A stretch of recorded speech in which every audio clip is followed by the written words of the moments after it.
I am Allison Kemmerer, the director of the Addison Gallery, and one of the two curators.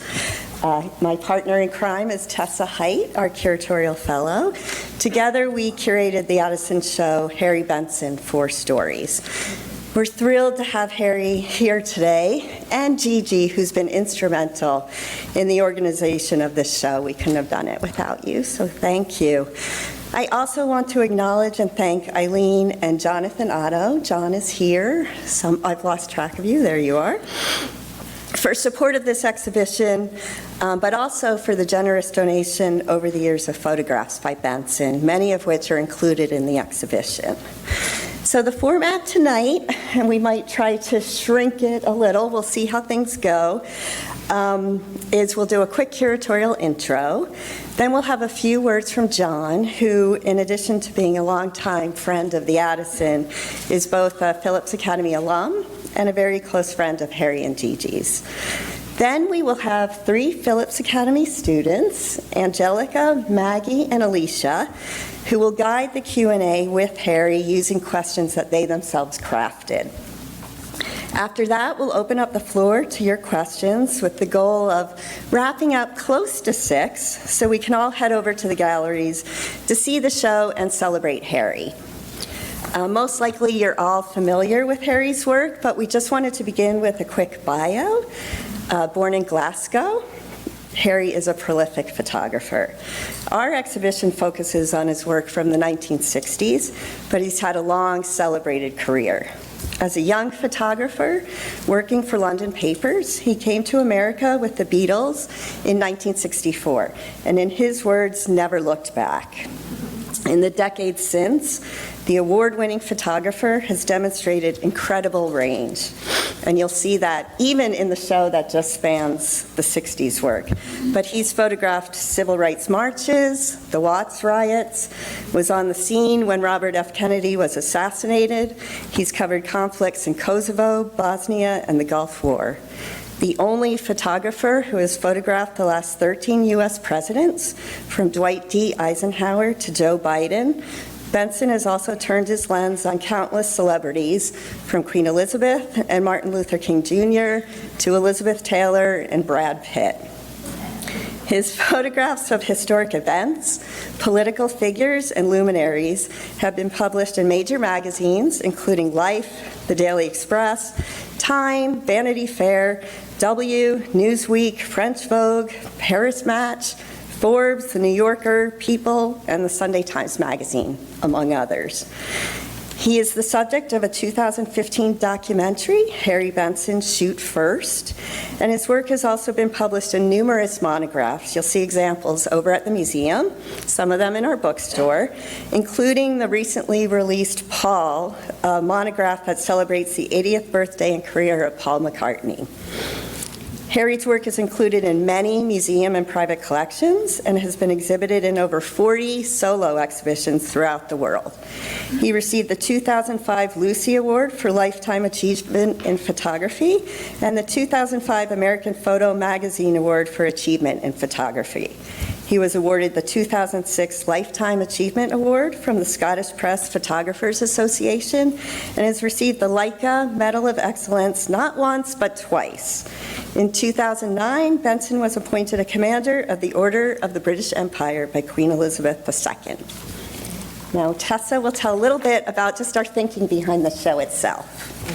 I'll switch with you. So, with such incredible range, you may come to wonder about how we chose to focus in on just 4 stories. And it began with a generous gift from Jonathan and Eileen Otto, which included 11 Beatles photographs and 3 of RFK. And we wanted an opportunity to show this work because we knew there was an audience for it and that you would love it. And we wanted to create a show that expanded upon our holdings. So we have these photographs, we have the Beatles and the RFK assassination, and these really felt like 2 opposite ends of the spectrum. We have the joy and the tragedy. We were trying to figure out how we could tie these works together. Both series were from the 1960s, and this is such a fascinating time in history and an important time in Benson's career that we quickly landed on this time period.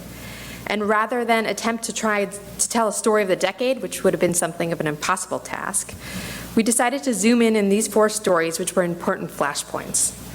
So we have the building of the Berlin Wall, the Beatles' inaugural tour in the U.S., the James Meredith March Against Fear, and the presidential campaign and assassination of RFK. These photographs not only catapulted Benson's career, but also incisively captured defining moments of this tumultuous decade. And we've also been speaking about how the extremes of the joys and tragedies is something of an emotional roller coaster that feels really resonant today. So with that, I want to turn it over to our questions askers here today, Maggie, Alicia, and Angelica. And invite Harry up.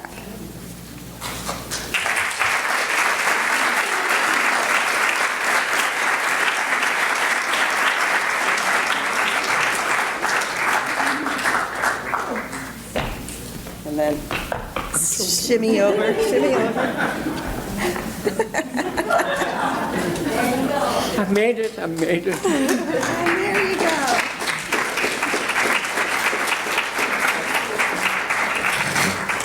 Thank you.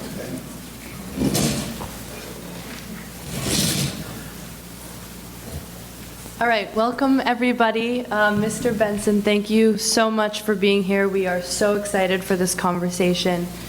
To begin, we would love to know a bit about how you got interested in photography. Well, that was very easy. I was stupid at school. You know, pictures and drawing, and drew pictures of my dog and photographed her, you know. Photography was a way out. And basically, I'm not really being funny, you know. If my parents were here right now, they'd be humiliated. No, photography was fun. It's a great invention. You photograph what you see, and what you see should inform. And I did grow up during the war, where, you know, there were a lot of interesting things going on, and it was easy to imagine yourself with a camera. And the camera really is a wonderful invention, basically for dopey people like myself, you know. You think I'm joking, you know? No,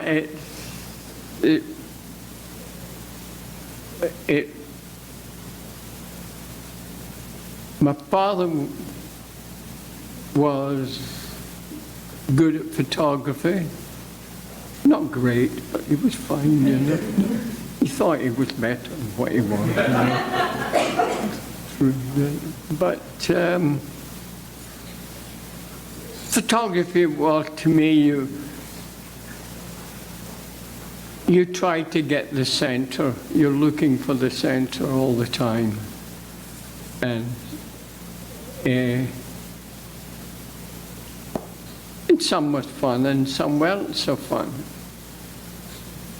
This isn't fun. I'm joking. You know. And what's that, Judy? They have a bunch of questions. Oh, give me a question. Help me. God, please help me. Can't you see I'm struggling? I guess to build off of that, could you tell us a bit more about your process as a photographer, and how do you choose assignments or what to photograph for, and also how does your approach change depending on the subject, audience, or publication? Well, if I was working for Life, you really had to do your best. I can't get this bottle. Give me one, I can't open. No, I'm joking. No. I'm sorry about that. Can you hear me? Yes. Can you hear me? Wait, what was that about getting on the... Can you tell us a bit about your process as a photographer? How do you choose assignments or what to photograph, and does your approach change depending on the subject, audience, or publication? Yeah, the approach does depend, but I never taken any job for granted. Never to think, oh, that's going to be easy. I'm going to walk through, and I think every photojournalist or so-called is that basically you go out and you hope for a Pulitzer surprise, meaning you're seeing the job from. You don't want to miss anything. You see it from beginning to end. You don't take it for granted, because what is a normal situation can turn into misery and hell. It was just like Bobby Kennedy was going to accept his and on to Chicago, and he was very happy that he'd won the California, the primary, and it was a very happy moment. We were going to go back to his hotel and eat and just very relaxed, and all of a sudden a nice, happy situation turns into hell. And somebody is dying, and it's somebody you like, and but you have to work, that's what I'm there for, and that's, but, you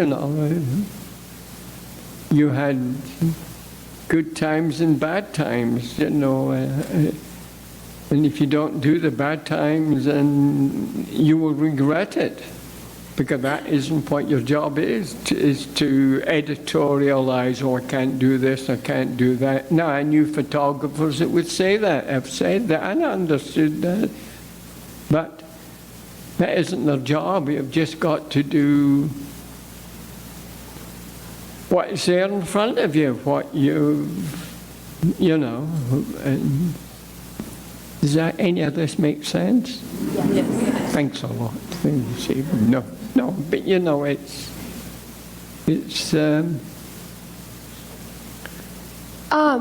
So do you have a favorite photograph and/or subject that you photographed? Do you have what? A favorite photograph or subject that you photographed? Yes, it would be something like one of my daughters been born. No, I'm not joking. Not very important. A good photograph is something that gives you satisfaction, and there's no. Thank God you took it. Oh yeah, now that makes me very happy. Right? No, it does, because it's a happy picture, and they happen to be the best group in the world. And it was the night they were told, "I want to hold your hand" was #1, and we'll all remember that. I want to hold her, and to have them on the bed, and I thought the picture was fine, but then I thought it was better because it was on the front page of the paper I worked for, the London Daily Express. It also was a double page in Life magazine, and what did it mean for you? What's that? Where were you going next then? It meant you were going to America, right? Yes, I was going to America. It was a very sad moment. I'm joking. No, I was going to America. I was going to America with them on the plane. You remember them all coming and that, and the music was good, and I was with them, and they owe me money. No, I'm joking. And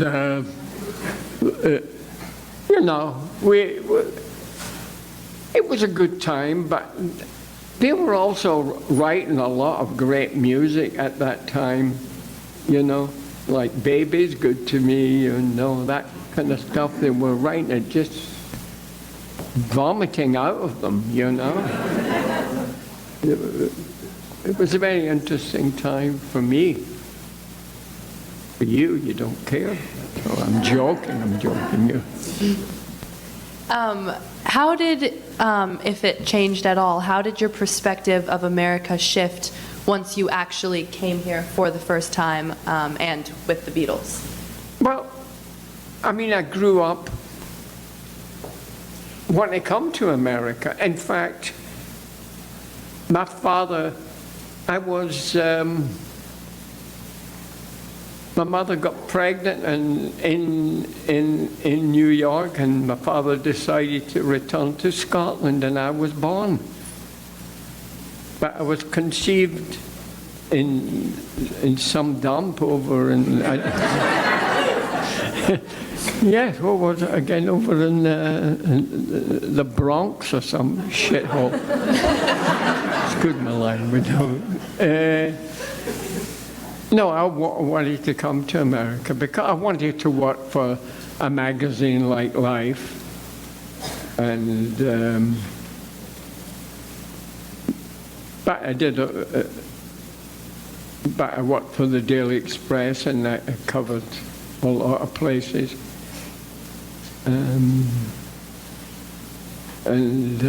I covered the Daily Express, actually, of the assassination of Bobby Kennedy. Can you tell us a bit about your experience photographing Robert F. Kennedy, both his campaign and the assassination? Can you tell us a bit about your experience photographing Robert F. Kennedy, his campaign, and the assassination? What was it like? Yeah. What was it like? It was a very happy night, very happy, and Bobby Kennedy was shaking hands and happy, and he was a very good guy to work with, meaning he would stop and allow photographers to enjoy themselves. Then he got up on the stage and he said something like, "And on to Chicago," just like that. And I turned to go one way out, and a girl screamed right in front of me, and I turned around, and Bobby just sort of in slow motion, it seemed, to the floor. Then it was just all hell, and all hell. The room started to move, and it was like in your own head. I'm a photographer. I'm not paid. It's not my job to be emotional, really. But this is something awful is now happening in front of me, and I'm working for a London newspaper, so basically I had to do my job of somebody I really liked. I mean, I like them all, I mean, but I remember the last thing Bobby had said to me was something like, "Are you going to Chicago, Harry?" Like that. And the next thing is, he's dying. And you've remained friends with his daughter and his wife? No, I've remained friends with the family since, and I think they understand that I'm a photographer working for a piece of shit. No, I'm a good newspaper, You know what I mean? I'd be more upset if I hadn't have done it, Even as Bobby's looking at me on the floor, Did you not ask the FBI to come look at your pictures in case they found one of that? That's right. After I got back to after transmitting it at AP, I called the FBI. just in case you're interested in the pictures, because there might be people who said they weren't there, you know, but to this day they never bothered to come and see. And, you know, of course they should have, because I photographed everything I saw, because that was really the most important thing as a photojournalist. You photograph everything you see. Everything you see is actually very important. It takes on a whole new meaning afterwards. You follow what I mean? You know that what is really doesn't seem much can seem like you've got Lee Harvey Oswald in the picture or something, if you follow my point, you know. So how has the impact of your photographs changed over time? And is there an example of a particular photograph that grew more popular than you realized at the time? If what? Is there any particular photograph that grew more popular than you realized at the time? There's more popular. Is there an example of a particular photograph that grew more popular than you realized at the time? What about Andy and Bianca? That grew a lot more. Yeah, I think every picture of mine was a masterpiece. And I'm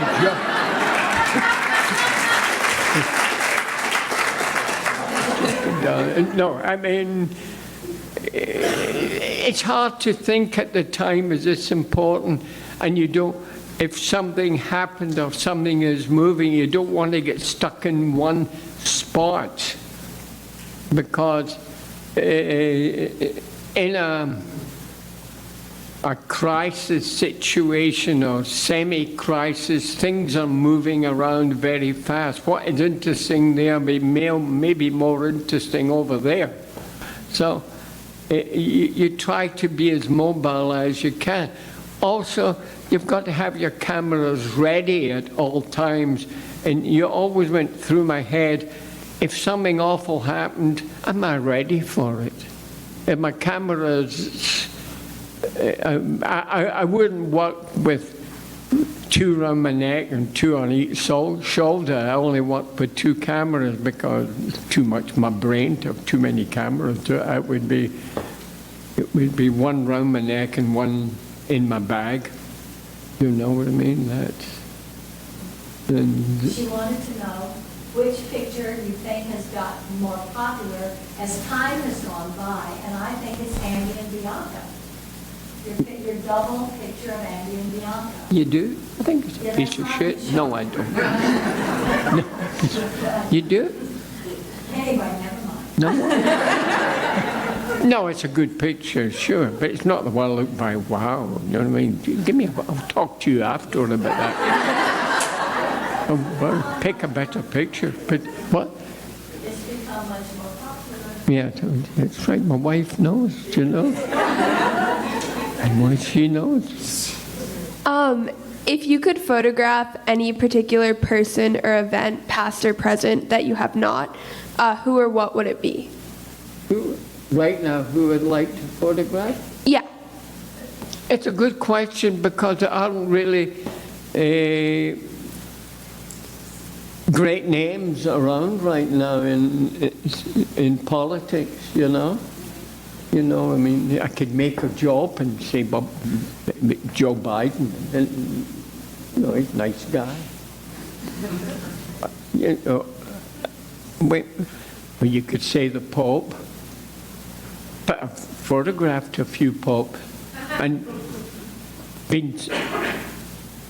made me very holy because everyone splashed me. No, just turned it and splashed all over the camera.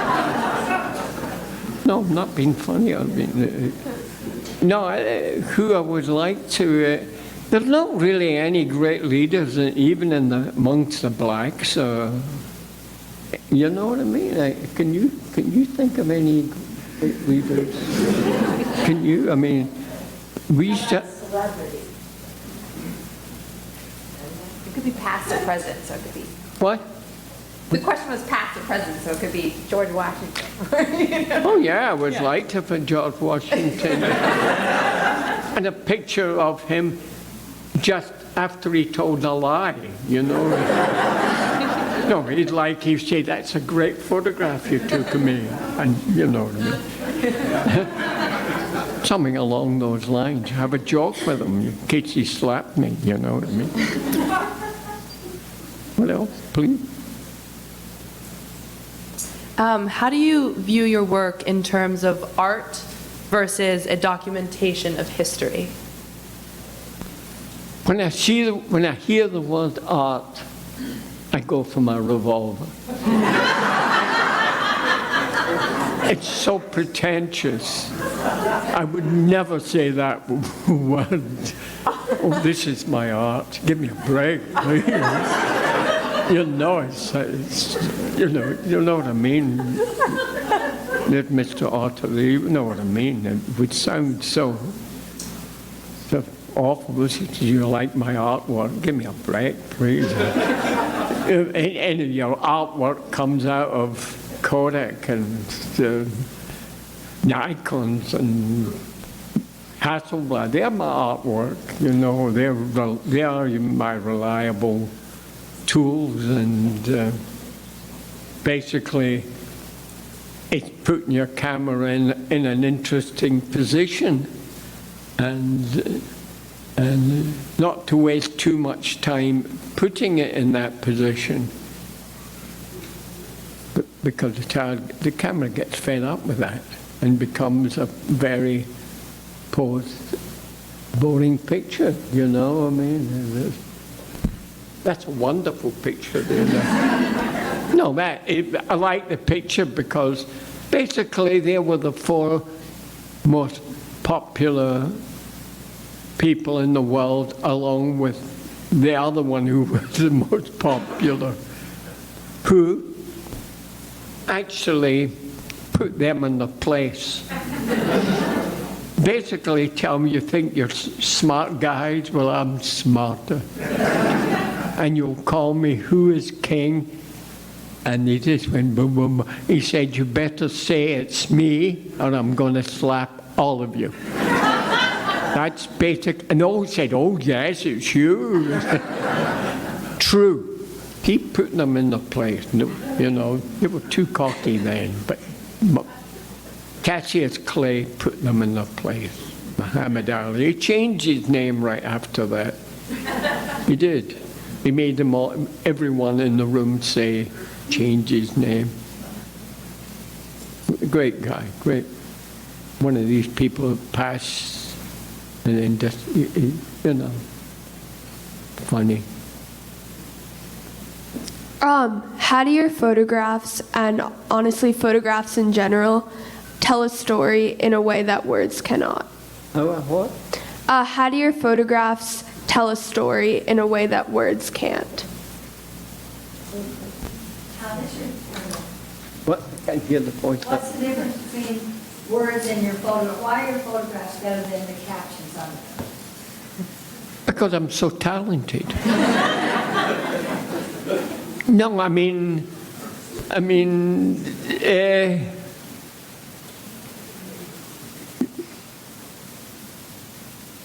the captions are boring. You know, they tell lies. There's a beautiful baby, and the baby's not that beautiful. You know. No, it's simple, and pictures don't lie. I lie, but the pictures don't. And, do you agree with that?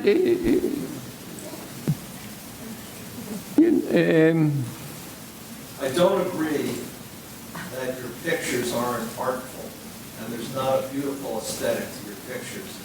And your pictures distinguish you and differentiate you from most of the other photojournalists.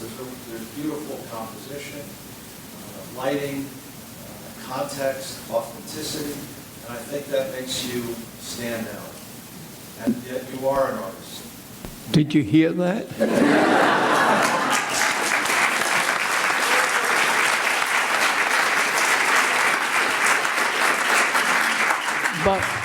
That might present a good time for us to open up questions to the audience. Questions for the artist. We have either yell it out, or we do have a mic which we can hand, or it might be easier to hand to get in. Can I, excuse me a second? I want Mr. Ott to repeat every word he said there. Well, So it's you been all heard recorded, so. So, Mr. Benson, you mentioned a few moments ago that as a photojournalist, it's very important to have your cameras ready at all times. So my question is actually a very technical one, maybe a little trivial in relation to all these historic, decisive moments, but you were shooting at a time when you didn't have automatic exposure. You had to be aware of your f-stop and your shutter speed. How did you get your camera ready when lighting situations would often change so rapidly? Well, I hope I've got the point over. You can tell I'm very clever. No, your cameras were always ready. It was like, I tell you, so it was always like, if something awful happened here right now, I'm ready for it. And every time you went into a crowd or any kind of situation where there could be an aggravation, your cameras, one of them was always ready to do. Doesn't mean to say you're going to get it, but 250th at 5.6 or 120, you know what I mean? And it was always there in my bag, the camera, with always Tri-X, you know, was a very wonderful film. Great for my career. Kept it alive. Anybody else? Thank you, sir. Throwing me these paper balls. Oh, thank you. We've all felt or seen what many would call the demise of good journalism in the past 30 or 40 years. And I'm wondering if you could comment on how photojournalism has changed in that period of time.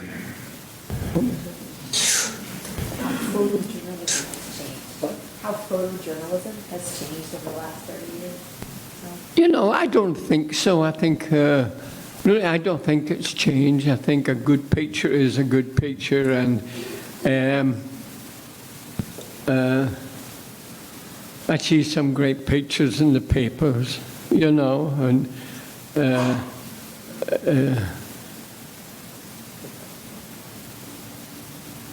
I mean, I miss the light of the Life magazine, about where a photographer would be sent out to basically take the best pictures imaginable and what they were capable of and what the cameras could do. And we don't have a magazine like that. But I do see it. And it's interesting that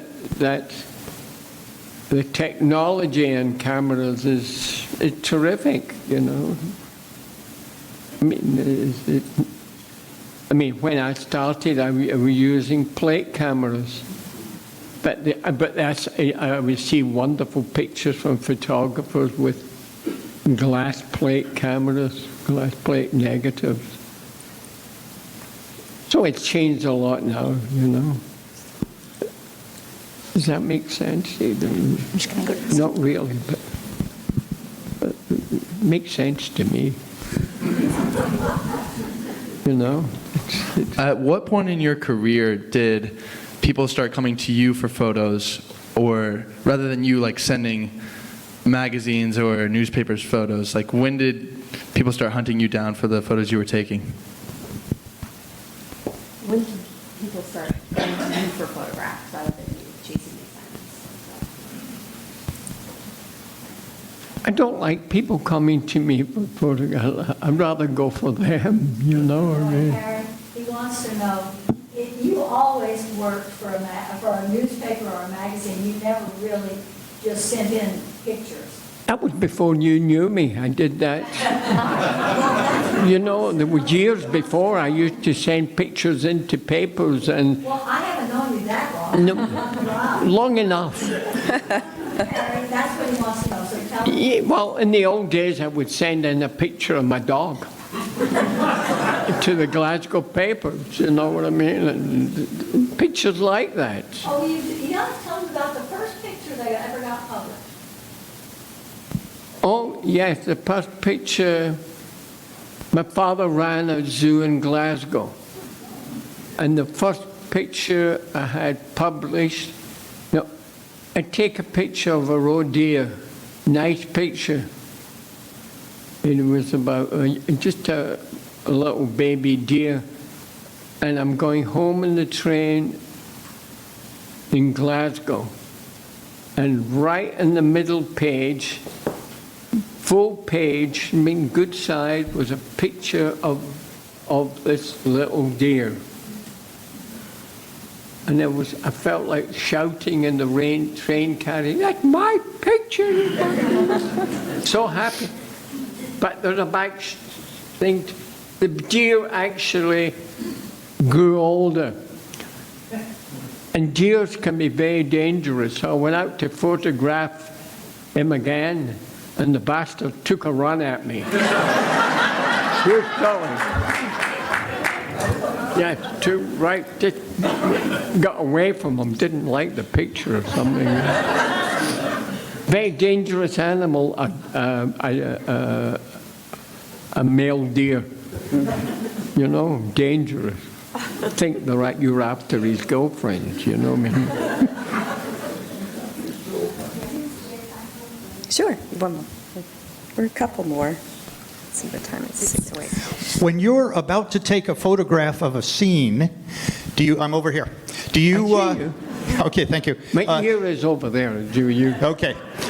When you're about to take a photograph of something, do you wait until you can get just the perfect shot, or do you just bam, bam, bam, kind of spray a whole lot of photographs and just kind of only release the best of them?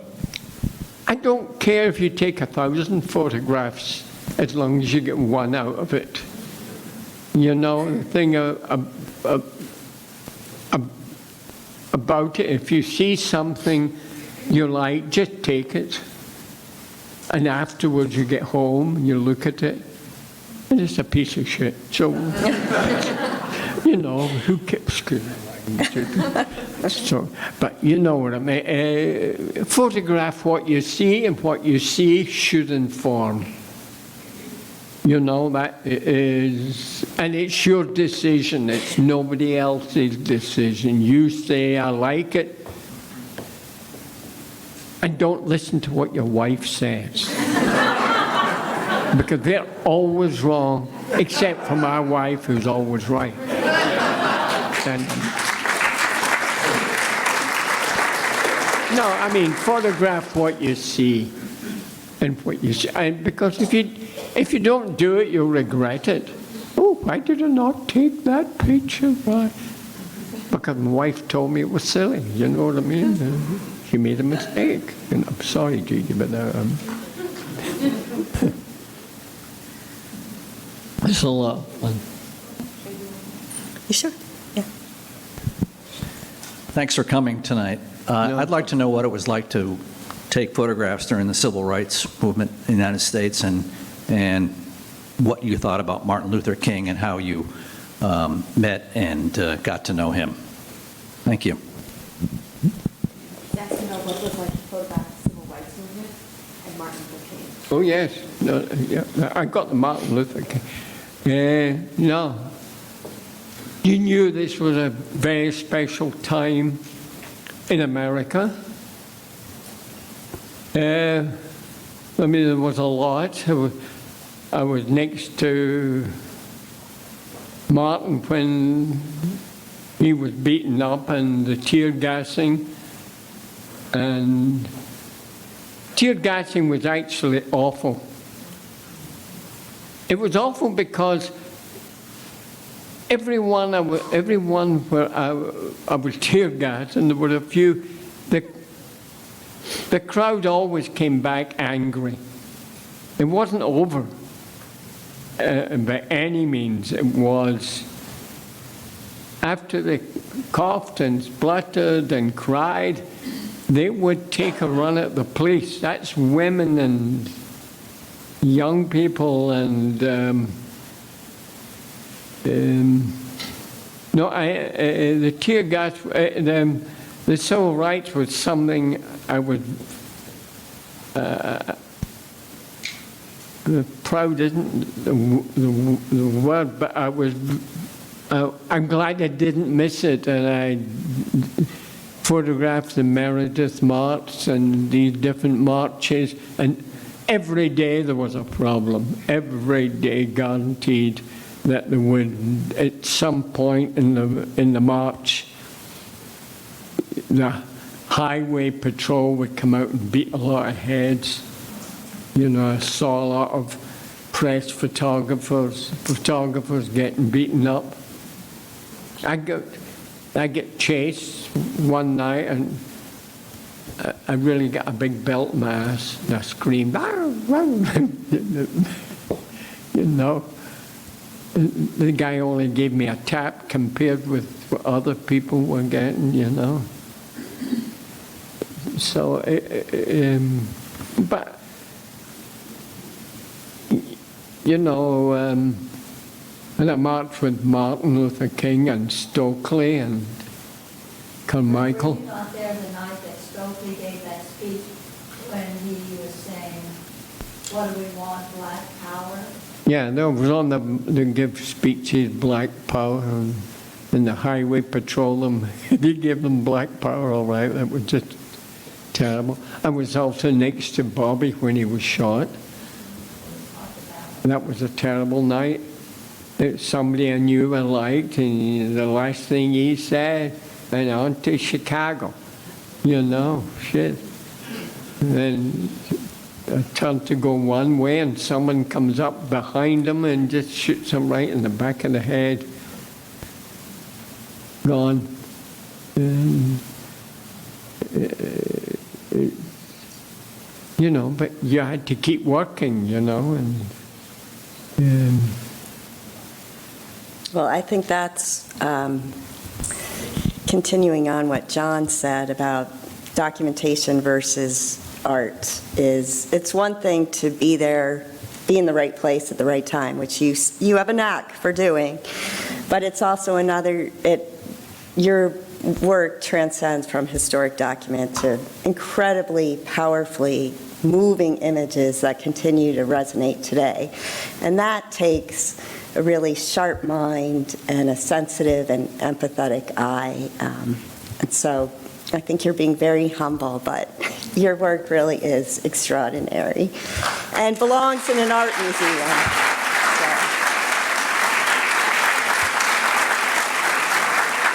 But I'm not that humble.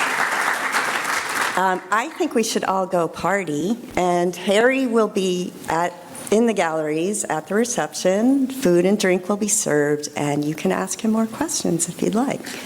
So thank you very much.